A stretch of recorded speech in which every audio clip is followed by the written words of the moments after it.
The median price of a three-bedroom apartment in Cambridge, Massachusetts today is $3,800, and the median price of a one-bedroom apartment in Cambridge, Massachusetts today is $2,500. I'm Christopher Schmidt, and this is Renters Matter, a show about politics in Cambridge and what it means for renters like me. I've been renting in Cambridge for 15 years now, paying everywhere from $3,100 for a four-bedroom place when I initially moved here, back to $3,500 now for my three-bedroom place. I think paying $3,100 a month for a four-bedroom in 2005 was probably, I was getting a little bit scammed. But in any case, it is certainly the case that living in Cambridge, Massachusetts today is expensive. If you're moving here today, even if you're sharing bedrooms with other people, you're paying $1,200 to $1,300 a month per person living in a three-bedroom unit, or $2,500 a month if you want to live on your own. Of course, the primary reason for that is that Cambridge continues to increase in desirability, and we have made not nearly enough housing to make up for that. Overall, we've added 8,000 jobs over the past decade while adding only 1,000 homes. Nope, I'm doing that wrong. We've added 24,000 jobs while adding only 3,000 homes over something like the past 5 years. So clearly we're not keeping up with the increase in demand that we have wrought upon ourselves.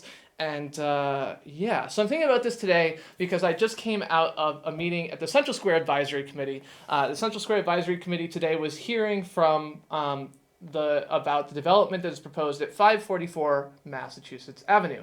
544 Mass Ave is a old, kind of decrepit building that has been there forever. Formerly contained Shalimar and Teddy's Shoes. Now contains Teddy's Shoes and Five Spices, as well as the Center for Marxist Education, and Studio at 550, I think full floor dance studio that exists on the top floor of that building. This is, of course, next to the full building dance studio, five-story dance studio next door, that exists there today.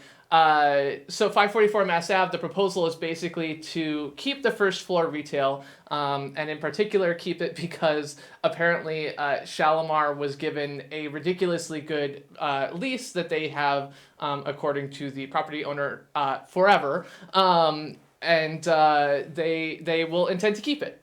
So they'll intend to keep it because, you know, they've got a really good deal and they would never give that up. They've subleased it now and are probably just sitting at home counting their dollar bills and planning how they're going to make their Scrooge McDuck gold safe that they can go diving in money in. So congratulations to them, but unfortunately that means that redeveloping the building is a little bit of a challenge. So one of the things that is the case right now, is that, you know, Studio 550 is a nonprofit dance studio that offers classes and studio space for photo shoots and unusual artistic pursuits that really can't be pursued in many other existing spaces in Central Square. It's a big space, it's, you know, a big floor plan for them, and they're getting it at far below market rents. So the property owner kind of came in and said basically, you know, for the property he's planning on building out, he's planning on leasing the spaces after they're done at about $47 per square foot, which means that they'd have to be looking at, you know, a minimum of $10,000 a month in rent for one of these floors, and as a nonprofit, Studio at 550 probably doesn't bring in anywhere near that amount of money. So the biggest problem here, and so the development that the developer wants to bring in is actually 29 micro units of housing. So housing between 250 and 500 square feet that is going to be added to the community, studios and small units right in the heart of Central Square, which I think really does meet some of the neighborhood profile of, you know, young adult professionals who would be looking to move to the square. And as I just mentioned, a one-bedroom apartment, and I'm looking here at places that are 480 square feet, right now would be renting for $2,500 a month. So the price that you'll be looking at in these micro units created at the 544 Mass Ave space would be significantly lower than that, almost a third lower than that for their market rate kind of studios that are actually approximately the same size. So I think that this is actually, you know, as much as people complain that, you know, this isn't the kind of housing we need, it's like, well, the other types of housing is exactly what we already have. It's actually much less expensive to do this. So now whether they actually rented that price, another story, whatever, we can deal with that at least a little bit later. But one of the biggest problems that this is facing is the displacement of this studio space is really frustrating the dance studio tenants. Callie, who runs the Studio at 550 nonprofit space, is, I think, frustrated because it's difficult for her to look and say, what should we do now? We can't afford anything else. If you move us to a different space that's not Central Square, then it's not really going to be Central Square. We're going to lose this arts community we've built up in the middle of the Central Square Arts Cultural District. And all of these conflicts really boil down to one thing, is that we've created a zero-sum game by preventing anything new from being built for 100 years. Other than the housing at Mass and Main right across the street from the CCTV studio here, as I look out the window again and again at it, there's really not a lot of new development that has been happening in Central Square. New zoning was kind of passed and is being reformed, and there was a study, and there's all these other things. But the reality is that what is really needed in order to support arts uses is money and space. Money and space. That's what you got to have. You got to have, and space can be traded. Money can be traded for space. Space can't really be easily traded for money, or at least it can only be traded at one time. But you need money and space. And what we're severely lacking is money and space. The city has invested very little in creating community spaces, has invested very little in connecting tenants who would look for low-cost spaces to existing empty spaces. We have vacant retail storefronts, we have vacant spaces all over the city, and we're doing a very poor job of connecting tenants to them, and a very poor job of creating long-term maintainable spaces for arts uses. These things just aren't happening. And I did a little bit of math, and I said, okay, so if you wanted to keep one of these floors, what you're expecting to make from rent from the second and third floor is basically you are expecting to pull in $130,000 a year in rent from these apartments. That's, your $47 per square foot rental rates. That's what you're expecting to make from second and third floors. Could you, if somebody is willing to pay for that, could they keep that? And he said, yeah, if we were going to do that, we could figure out how to make the building work. That's fine. But then you look at, like, if you're paying $130,000 a month, let's talk about, a 10-year run. This is it's not a standard, but a common commercial lease is a 10-year lease. So let's talk about that. Let's talk about what that looks like. Well, that looks like $1.3 million, $130,000 a month, make it a 10-year lease. Or $130,000 a year, whatever. So for $1.3 million, you can actually buy some space. And I don't know, excuse me, how big that space is right now. I don't know exactly, what they're using. I don't know what they would need. But you can buy some space. But the problem that you have is, then you've got to be construction. You've got to be doing these other things. So the city, and you have to come up with that money from somewhere. Right? I'm imagining and saying, like, well, if the city was willing to say, this is important to us, it would cost $130,000 a year. Let's imagine that they would be willing to commit to that. Dubious, but maybe, then maybe what we should be doing instead is spending, $1.3 million and building out a community space, building out a Central Square version of the Multicultural Arts Center, building out and buying space to do more of this. And I continue to come back to the Central Square Library. The Central Square Library is really close to Central Square, but not right on Mass Ave. It has a big physical, floor plate in this brutalist building. It's got a garage of parking there. And I continue to feel that the Central Square Library should be built into a massive community space to be talking about the types of things that you want to do. That we should reform the first floor to talk about creating, a space for pop-up, small pop-up spaces. Take that first floor of the Central Square Library and rebuild it into a great place for small, businesses to be able to come in at lower rates and have just a small space, 100 square foot, 200 square foot space. Build the second floor into community spaces, build the third and fourth floors into, a great, continue into the great library space there, and maintain all of these things going forward. And I understand that, again, everything has a transition cost and everything has a cost that goes with it, but just make that whole property 7 stories of community space. I keep a little bit more parking there, that's fine, and that'll get some more cars off the streets on Mass Ave, and you've got some place to park in what's currently the Green Street Garage.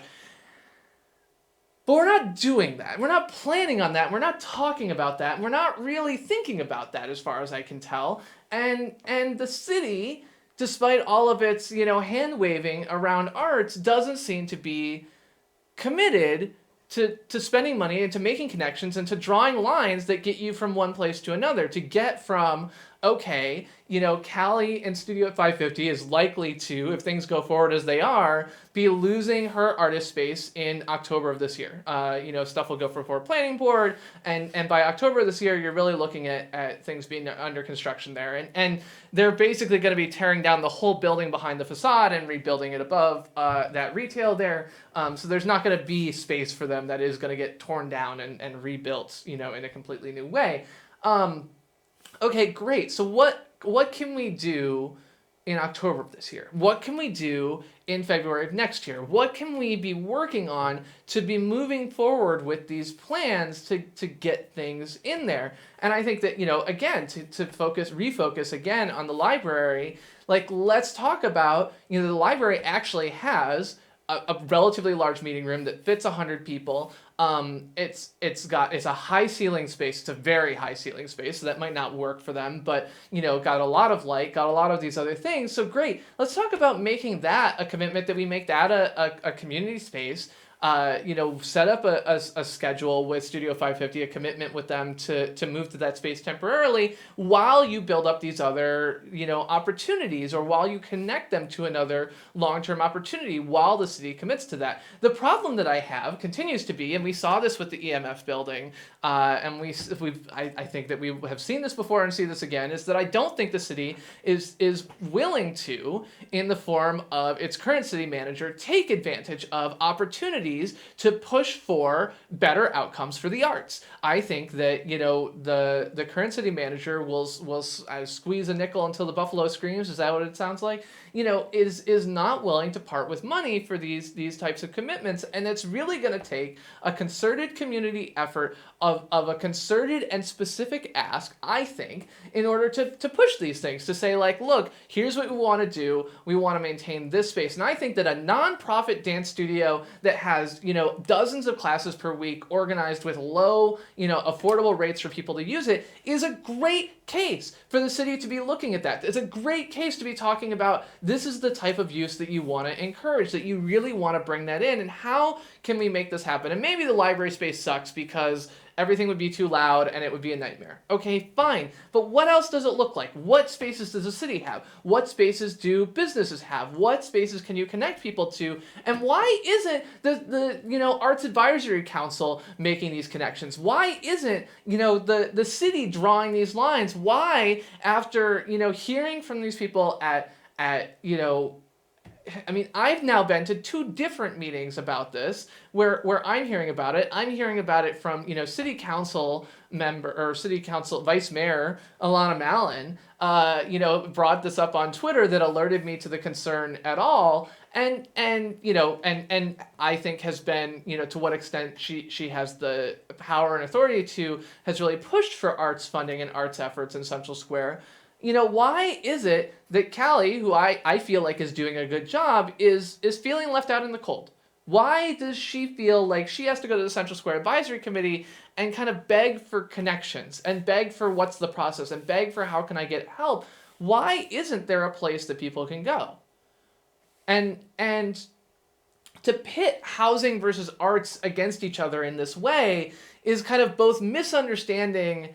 It's an artificial scarcity problem, right? There is no reason that we can't build more housing. There is no reason that we can't build more art spaces. There is no reason that we can't do more in a bunch of different ways, except that we've decided not to. We've decided not to. We've decided not to invest in it. We've decided not to commit to it. We've decided not to make this enough of a priority. We have not created a set of rules that will have private businesses do it for us, and we have not created a set of funding that will cause the city to fund it. And with neither of those things happening, without private money coming in and without public money going in, then without private or public money, then there is no money. Then there is no money, and if there is no money, there is no space. And that is really unfortunate because I don't want to be kicking someone out of their dance studio in order to be able to have people afford to live here. And when you talk about $1,300 to be able to afford to live here, when I'm looking at these places and saying like, I got to look at $2,500 a month, when I'm looking at this and saying like, look, I'm going to get, 800 square feet for $2,500 a month is great. But realistically, a lot of what he's looking at, I'm looking at $480 a square foot.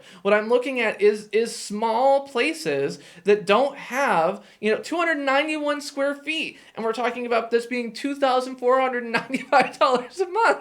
Like this is the options that I have. And you can go ahead and tell me all you want that this isn't what people want. This isn't the type of people that we want. I mean, I heard one of the artists who was there who said, people who can afford $1,300 a month for an apartment are not the kind of people who are contributing to our community. I'm right here. Yes, and you're sitting this here and saying this as someone who was priced out of Cambridge. Like, that no one can afford to be here.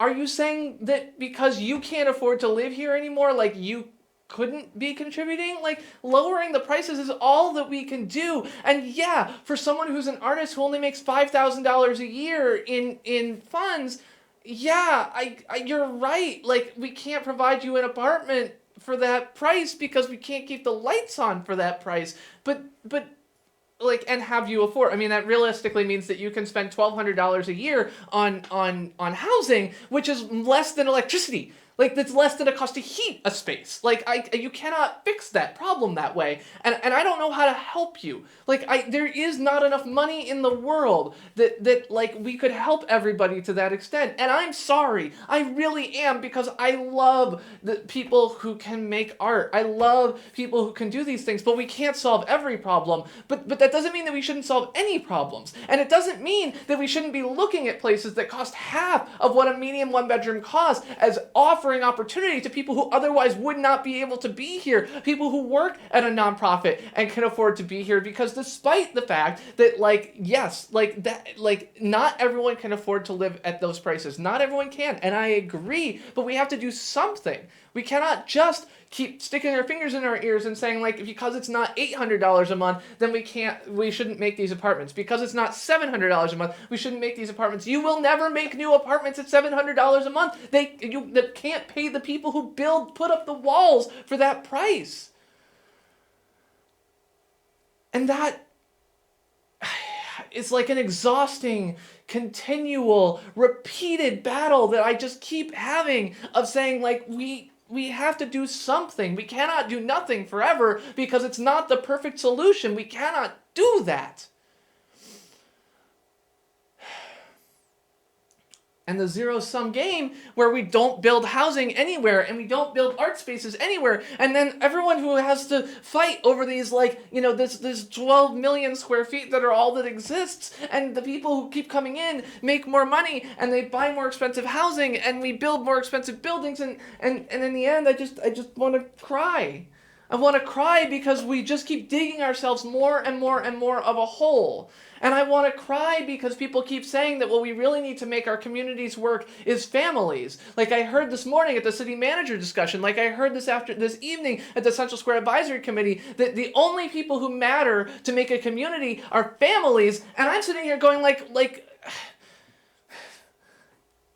my friends don't necessarily have, so people want to live here before they have families. People want to live here when they're students. We want to invite them. We want to make them part of our community. We want them to stay here, and we want them to grow into having a family. But they're not going to do that if they can't afford to live here. They're not going to do that and grow up in Cambridge and stay in Cambridge. When they finish high school, they're going to have to leave because they can't afford to live here. Because my daughter, who's 19 years old, will not be able to afford to live in Cambridge when she finishes college. She just won't.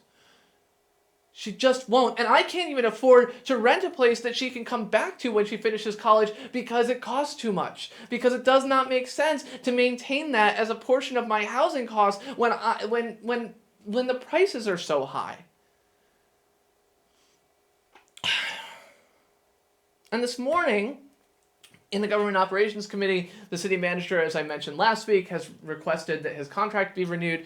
And you heard over and over and over again from the public commenters, the city manager isn't committed to doing enough, but it's a consistency of view of the city manager not doing enough, but the two views compete because there's one half of people thinks he's not doing enough because he's allowing all this commercial development, and there's one half who thinks he's not doing enough because he's not taking enough money from the commercial development to spend on other things. And like, yeah, we all agree that he's not doing enough, but if we all sat down and said, like, what should he be doing more of, we'd have completely different visions on what he should be doing more of. And I think the city council realistically is committed that they're going to extend his contract, and we're not going to make any progress on this. But this is a city manager who's ignored up to 80 policy orders at a time, who's ignored every policy order effectively on municipal broadband, and has just stuck his fingers in his ears and pretended that they don't exist. And I'm sitting here going, like, how can I squeeze another $1.2 million for funding an art space out of him? And the answer is, like, who am I kidding? Like, I can't convince him to spend $400,000 doing a study or whatever number of $100,000 on a study that would make the city money. Like, who am I kidding that he's going to go and help fund art spaces? Who am I kidding that he's going to part with money to keep Central Square a vibrant place? Who am I kidding that he even cares about housing? Because realistically, he knows that when we build more commercial space, the tax revenue comes in and the residential property tax rates go down, and he gets to pat himself on the back because all these old-timers who are just worried about that call him up and say, like, doing a great job, Louis, you coached my son baseball, and I love that. But, like, I'm sitting here going, like, I want more than that. I want a city manager who's focused on forward-looking equity to create Cambridge to be the best place it can be, to use the opportunity that we have to do better and do more. And you're not doing that. And other people just want Cambridge to stay this like trapped in amber and never change again. And I don't want Cambridge to never change. I want Cambridge to stay vibrant. And the only way that things stay vibrant in a city is that they change. Cities that stagnate die. Cities that stagnate die. And I don't want cities to stagnate and die. I don't want our city to stagnate and die. I don't want any of the rest of them around us to do it either. I want to have this being a growing commercial and cultural and residential zone. I want this to be a city that encourages more people, that encourages people of all sizes of families, whether it's, people with 7 kids or living on their own, have the opportunity to be here. I want to have opportunities where people who just want to live alone can do so. I want to have opportunities for artists who can work at a nonprofit by day and do art by night, can at least have that opportunity instead of what we have now, which is a growing amount of no opportunity. I want to have those spaces exist where they can go to. I want to reward and fund the nonprofits that help them. I want to bring those things together and bring together the community to fight for a better outcome for everybody. That's what I want. That's the Cambridge I want. That's the Cambridge I want to see, is somebody who's working together and not pitting us against each other. Not saying, I don't really like these microunits, I don't think that's the kind of thing we need for our community. Well, what community? What community are you talking to? Are you talking to the students who are tired of living in a place where they can't, have a dog because their roommates are allergic to the fur? Are you talking about someone who just wants a place to rest their head and does not care about anything else, and they just want a place of their own to call home? And yeah, it's not going to solve the needs of every single one of the 5,000 families on the inclusionary zoning waiting list. And yeah, who live in Cambridge. It's not going to solve the needs of the 19,000 people on the waiting list for housing. And yeah, maybe it sucks that, we're going to lose spaces to get it, but we have to do something. We need massive change. In 1874, 1910, and 1934, Cambridge built more than 900 buildings in those 3 years. Built millions of square feet of residential and commercial space in those years, of buildings that still stand today. Basically, most of Cambridgeport was built in like a 3-year period once they filled it in. And we're afraid to allow a 6-story building because we've made ourselves afraid. Because we've made it so that space is at such a premium that nobody can move anywhere because it's just a giant game of musical chairs. And as soon as someone steps out of a chair, we take another one away. We have another 3-family home converted back to a single-family mansion because you can do that now because there's billionaires who are happy to live here. Okay, millionaires. I don't know if there's any billionaires living in Cambridge. There probably are at this point. I don't know. There's 1,300 billionaires in the world. I bet one of them lives in Cambridge.